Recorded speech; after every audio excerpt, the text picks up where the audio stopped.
A poeira ainda estava suspensa no ar quando a mulher apareceu no caminho. Não vinha acompanhada, não pedia esmola, não chamava a atenção com gritos. Caminhava devagar, tateando o chão com um pedaço de galho seco, como quem conhece o perigo de cada passo, mas mesmo assim segue em frente. Os olhos eram opacos, parados, sem foco algum. A cegueira estava ali havia muitos anos. O que não estava ali era o medo.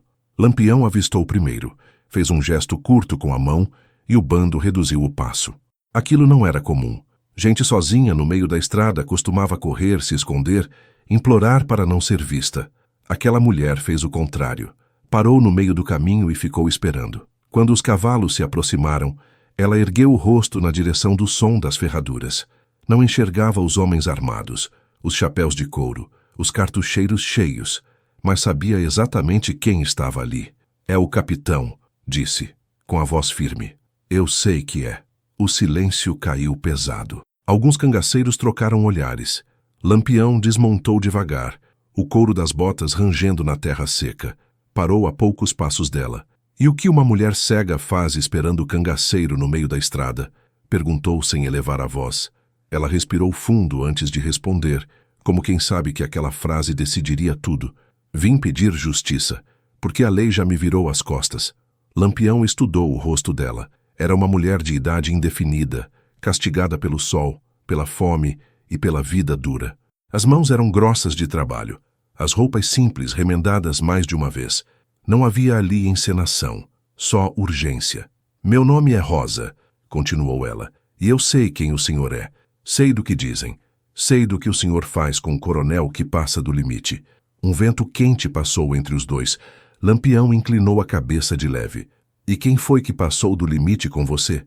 Rosa apertou o galho entre os dedos. O coronel Tibúrcio, dono das terras do Riacho Seco. O mesmo que manda e desmanda naquela região como se fosse Deus. O nome não era estranho. Lampião já tinha ouvido falar. Homem rico, conhecido pela crueldade e por nunca sujar as próprias mãos. O que ele fez? Perguntou o capitão. Rosa não respondeu de imediato. Virou o rosto para o lado, como se revivesse a cena pelo som, pelo cheiro, pela memória que a cegueira nunca apagou. Meu marido trabalhava para ele, não como favor, como dívida, uma dívida que nunca acabava. Quando o coronel quis tomar nossa casa, meu marido disse não. Disse que não ia sair, que aquilo era tudo que a gente tinha. Ela engoliu em seco. Na mesma semana, ele mandou os homens buscarem meu marido. Amarraram ele no curral. Riram. Disseram que cego e pobre não tinha direito a nada. Eu ouvi tudo, cada palavra, cada gargalhada. Os punhos de Lampião se fecharam lentamente. E depois, a voz dela falhou pela primeira vez. Depois eu enterrei ele sozinha, porque ninguém teve coragem de me ajudar. O silêncio ficou mais pesado ainda. Um dos cangaceiros cuspiu no chão. Outro desviou o olhar. Lampião deu um passo à frente. E por que você acha que eu faria alguma coisa?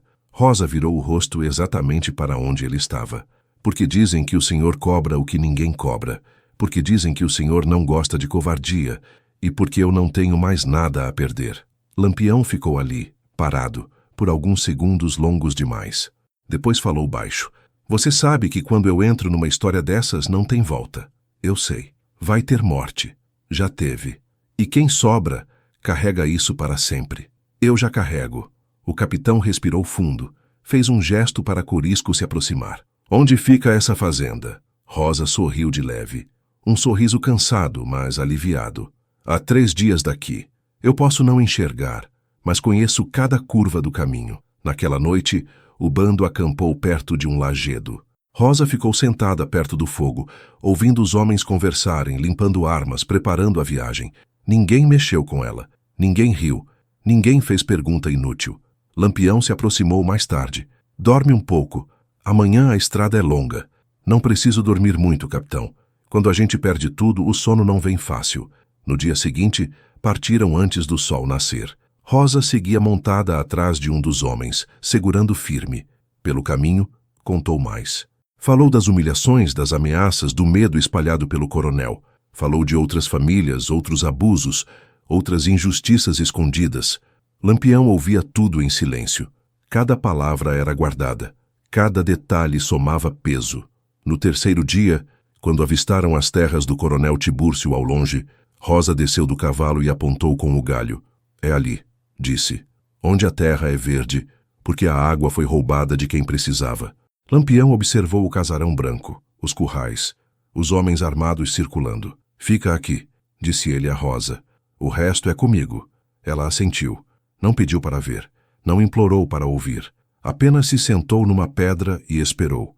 Porque algumas pessoas não precisam enxergar para saber quando o inferno começa a responder. Lampião não entrou pela estrada principal. Conhecia bem aquele tipo de lugar. Porteira aberta demais, era convite para emboscada. Fez o bando contornar por trás, usando a mata rala como abrigo. Os homens avançavam em silêncio, como sombra alongada no fim da tarde. O casarão do coronel Tibúrcio parecia tranquilo demais, quase arrogante, como se nada no mundo fosse capaz de ameaçar aquele pedaço de poder plantado no meio do sertão. 2 jagunços faziam guarda perto do curral, rindo alto, distraídos. Não viram quando Corisco e Zé Sereno surgiram por trás. Não houve alarde. Em poucos segundos, o caminho estava livre. Lampião fez sinal e o restante do grupo avançou. Cercaram a casa sem pressa. O capitão gostava de chegar assim, quando o inimigo ainda achava que mandava em tudo. A porta da frente foi aberta com um chute seco. O barulho ecoou pelo casarão. Dentro, homens se levantaram às pressas, mãos buscando armas, vozes se atropelando em gritos confusos. Mas já era tarde. O poder muda de lado rápido quando o medo entra primeiro. O coronel Tibúrcio estava na sala, de camisa branca e copo de bebida na mão. O sorriso de desprezo morreu no mesmo instante em que viu Lampião atravessar a porta, rifle apoiado no ombro, olhar frio como lâmina. Virgulino, murmurou, tentando manter a pose. Veio longe para conversar? Não vim conversar, respondeu Lampião. Vim cobrar. O coronel tentou rir. Cobrar o quê? Eu não lhe devo nada. Lampião deu 2 passos à frente. Deve sim. Deve o choro de uma mulher cega. Deve a vida de um homem que morreu amarrado. Deve o medo que espalhou achando que nunca ia ter resposta. O silêncio tomou a sala. Os jagunços restantes baixaram as armas. Sabiam reconhecer quando a morte já tinha escolhido. Essa gente mente, Lampião, disse o coronel, a voz começando a falhar. Pobre sempre mente. Eu só mantenho ordem nessas terras. Ordem não se faz com covardia, respondeu o capitão. E justiça não se compra com dinheiro. Lampião fez um gesto curto. 2 homens seguraram o coronel pelos braços.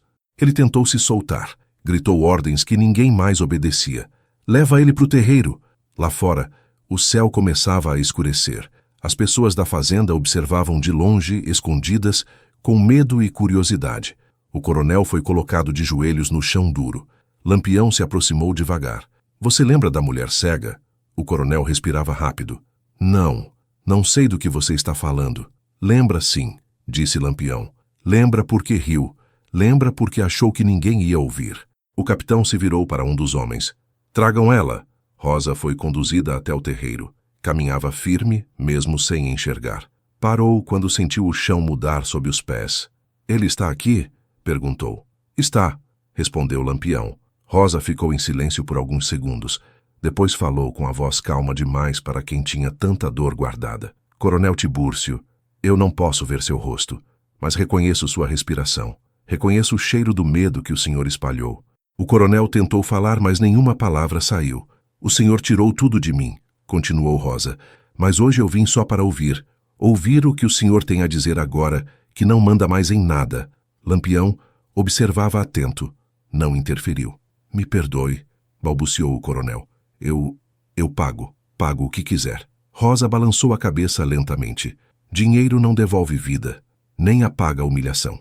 Lampião deu um passo à frente. Rosa, vira as costas. Ela obedeceu sem hesitar. O que veio depois não foi espetáculo, não foi exagero.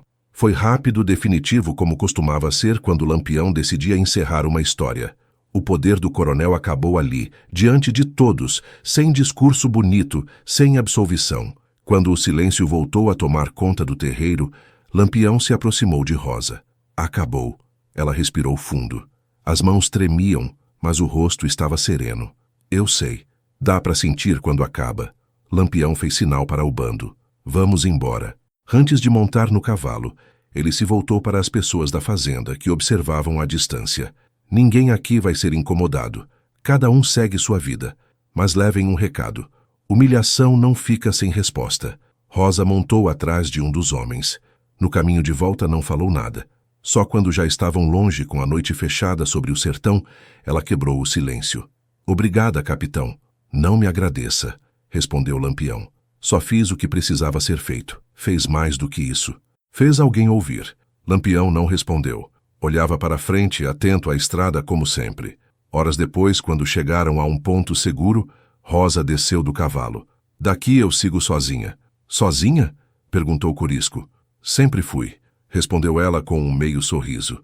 Lampião colocou algumas moedas na mão dela. Para recomeçar, Rosa fechou os dedos sobre o dinheiro. Recomeço não se compra, mas ajuda. Ela virou-se e seguiu pelo caminho, guiada pelo galho, desaparecendo na escuridão. Lampião montou novamente. O bando retomou a marcha.